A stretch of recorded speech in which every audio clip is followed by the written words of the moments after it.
Kembali di Kompas Bisnis, Saudara. Untuk mencapai kesepakatan tarif baru Trump, Indonesia akan membeli 50 pesawat Boeing untuk maskapai plat merah Garuda Indonesia. Apakah ini kemudian langkah yang tepat untuk mengembangkan bisnis Garuda? Sudah bergabung bersama kami ekonom Universitas Paramadina, Wijayanto Samirin. Selamat pagi, Prof. Selamat pagi, Mas Brimana. Baik, Prof, kita akan bahas dulu nih kesepakatan tarif baru Trump yang angkanya kalau ke Indonesia ini 19%. Nah, kalau Anda lihat apakah angka 19% ini tuh sebanding sih dengan kesepakatan yang harus kita tanggung nih, termasuk kita harus beli pesawat 50, kemudian dari Amerikanya kita memberlakukan 0 gitu ya untuk mereka. Anda kira-kira melihatnya seperti apa?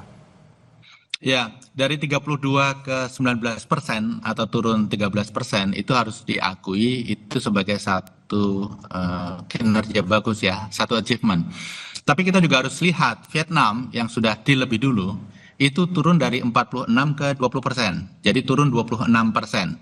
Dengan tawaran Indonesia yang sebenarnya lebih banyak dari tawaran Vietnam. Misalnya membeli pesawat, kemudian yang kedua pajak 0% untuk barang Amerika masuk ke Indonesia. Pasar Indonesia jauh lebih besar daripada pasar Vietnam. Sehingga terkait dengan angka 19% ini, saya rasa tim kita, pemerintah kita harus tetap negosiasi sampai 1 Agustus supaya bisa mendapatkan angka yang lebih rendah. Karena begini Mas Brimana, negara lain seperti Malaysia, Filipina, India, Thailand itu belum mengeluarkan hasil negosiasinya. Yang saya khawatirkan adalah hasil negosiasi mereka lebih rendah daripada kita. Sehingga posisi produk kita di Amerika juga tidak sebagus mereka. Jadi walaupun sudah dapat 19% harus tetap nego untuk dapat lebih rendah lagi dan ini sangat mungkin. Angkanya kira-kira berapa, Prof? Kalau kita boleh berandai-andai di bawah 19% ini berapa? Saya merasa 15% itu angka yang sudah sangat bagus. Jadi kalau bisa mendekati itu luar biasa sekali. Oke, paling tidak di 15%. Tapi kemudian kita bicarakan lagi soal pembelian 50 pesawat Boeing 777 nih, Prof. Kalau misalnya kita melihat apakah sesuai nih kebutuhannya dengan Garuda saat ini, apakah ini kalau kata orang kan ini kayaknya nggak tepat karena pesawat 777 ini lebih ke antar benua, kemudian yang jaraknya sangat jauh gitu. Anda melihatnya seperti apa? Ya, kita harus mendukung apa yang disampaikan oleh Pak Prabowo bahwa kita akan memperkuat Garuda sebagai flagship, sebagai simbol kita di dunia internasional. Dan kalau kita lihat 50 Boeing 777 itu klaimnya Trump kan, dalam satu statement dia mengatakan pemerintah Indonesia akan membeli Boeing 777 sebanyak 50. Dan kita tahu Trump itu seringkali exaggerating ketika berbicara number, kemudian beberapa hal lain gitu ya. Jadi kita juga harus tetap melihat, jangan dianggap 50 Boeing 777 itu sebagai final.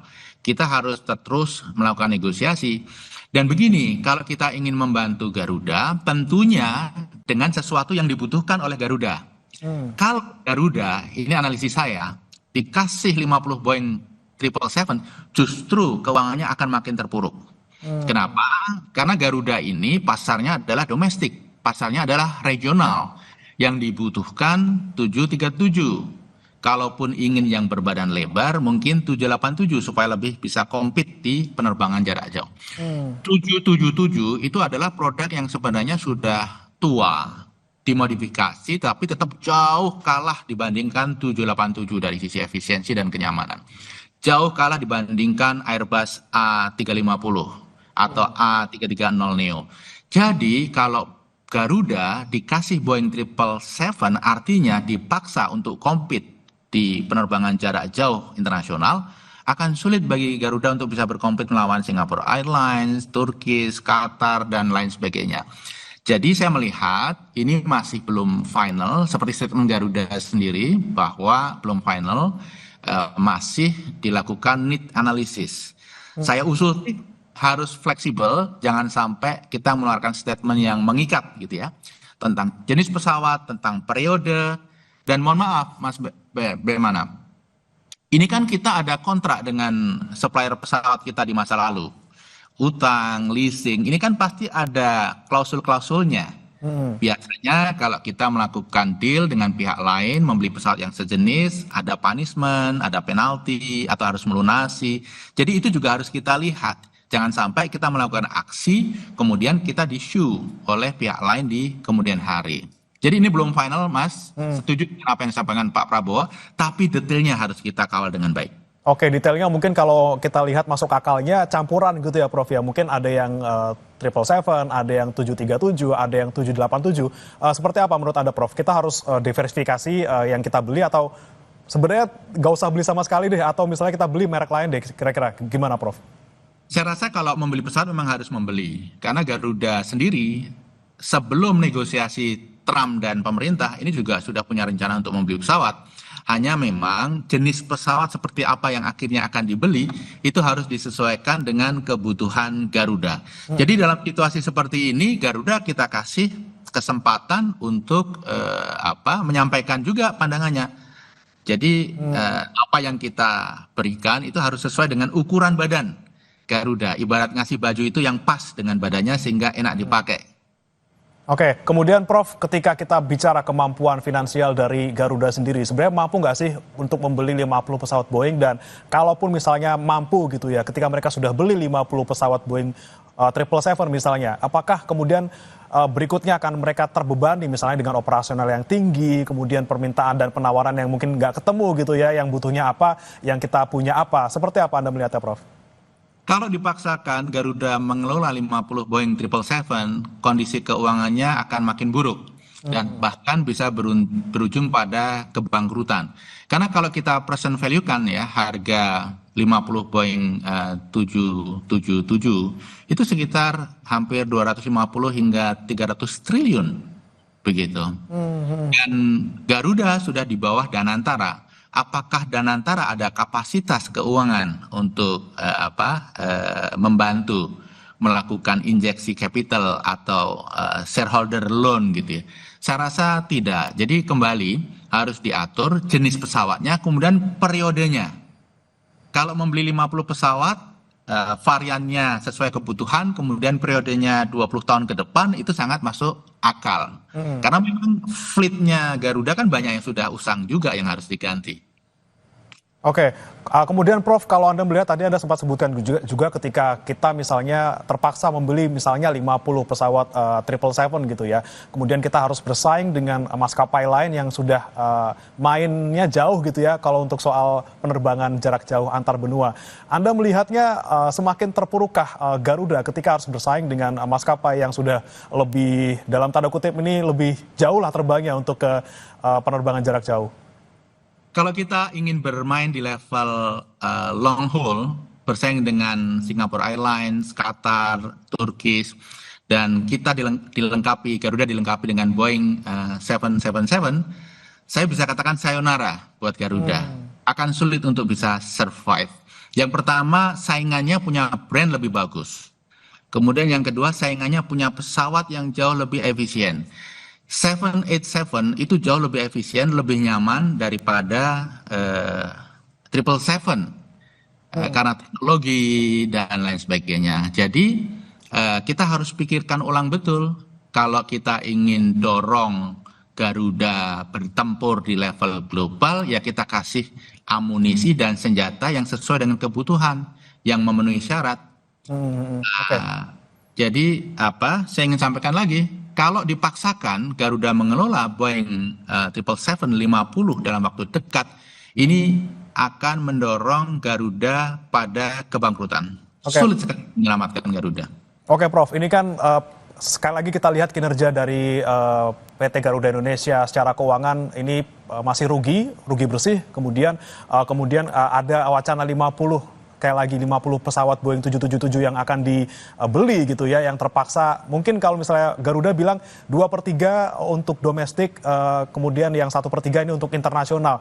Dengan komposisi 2/3 dan juga 1/3 ini Prof, dengan 50 Boeing 777, kemudian dengan kondisi kinerja keuangannya juga masih rugi bersih selama tadi dari 2024, 2025 kita lihat masih rugi.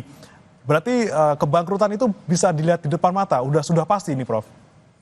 Ya, sulit untuk menyelamatkan Garuda, karena 777 itu hanya cocok untuk penerbangan antar benua, itu pun tidak sekompetitif 787 atau A350, tidak senyaman dua adiknya itu. Kemudian pada saat yang bersamaan pasar Garuda itu bukan antar benua, tapi domestik dan regional.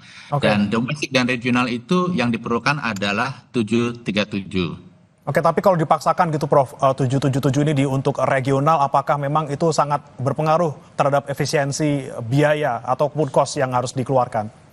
Kalau lihat track record Garuda dan lihat beban biaya yang akan ditanggung, beban kompetisi yang akan dihadapi di masa depan, kalau dipaksakan 50 Boeing 777, saya akan mengatakan sayonara buat Garuda. Oke, Prof. Wijayanto, kemudian terakhir ini kan ada sempat mengemuka wacana integrasi antara bisnis Garuda Indonesia dan juga anak usahanya, yaitu Citylink dan juga Pelita Air. Nah, kemudian peleburan ini kan menjadi salah satu strategi gitu ya untuk kedepannya Garuda Indonesia bisa menyelamatkan diri. Kira-kira apa lagi Prof yang bisa dilakukan Garuda Indonesia? Mungkin selain tadi menambah 50 pesawat, adakah cara-cara lain yang lebih efisien dan juga lebih efektif untuk mereka bisa keluar dari kerugian yang mereka alami? Ya, saya rasa konsolidasi itu hal yang bagus. Pasti akan banyak efisiensi yang bisa diambil. Tetapi juga kita perlu merubah kultur. Dan kalau ingin shortcut, usul saya bagi Garuda adalah hire CEO, manajemen terbaik dunia dari belahan negara manapun. Walaupun harus membayar mahal, tapi kalau bisa membawa kebaikan, perbaikan kultur itu harus kita tempuh. Kita harus belajar dari penerbangan-penerbangan yang sukses di Middle East. Mereka betul-betul meng-hire talent terbaik yang ada di industri dari seluruh dunia. Dan kalau Garuda ingin seperti mereka, hal itu juga harus dilakukan. Jadi industri penerbangan ini industri yang marketnya global, sangat kompetitif. Jadi juga mindset dan kultur Garuda juga harus global dan sesuai dengan tingkat kompetisi dunia. Kalau tidak di level itu, sulit bagi Garuda untuk bisa bersaing. Oke, kita perlu adanya professional hire dari pihak-pihak yang sudah terbukti mereka bisa membawa maskapai ke keuntungan gitu ya, ke bisnis yang lebih baik lagi. Kemudian kita tunggu nanti ya Prof ya bagaimana kemudian upaya dari Garuda Indonesia terutama dan juga upaya pemerintah untuk menyelamatkan maskapai plat merah ini. Terima kasih Prof Wijayanto Samirin, ekonom Universitas Paramadina sudah bergabung bersama kami di Kompas Bisnis. Selamat pagi. Pagi. Makasih Mas. Ya, saudara jangan beranjak. Sapa Indonesia Pagi akan kembali dengan informasi lainnya. Presiden Prabowo Subianto hari ini akan meresmikan Koperasi Merah Putih di Klaten, Jawa Tengah. Operasi Merah Putih digadang-gadang menyejahterakan masyarakat di desa. Informasinya sesaat lagi.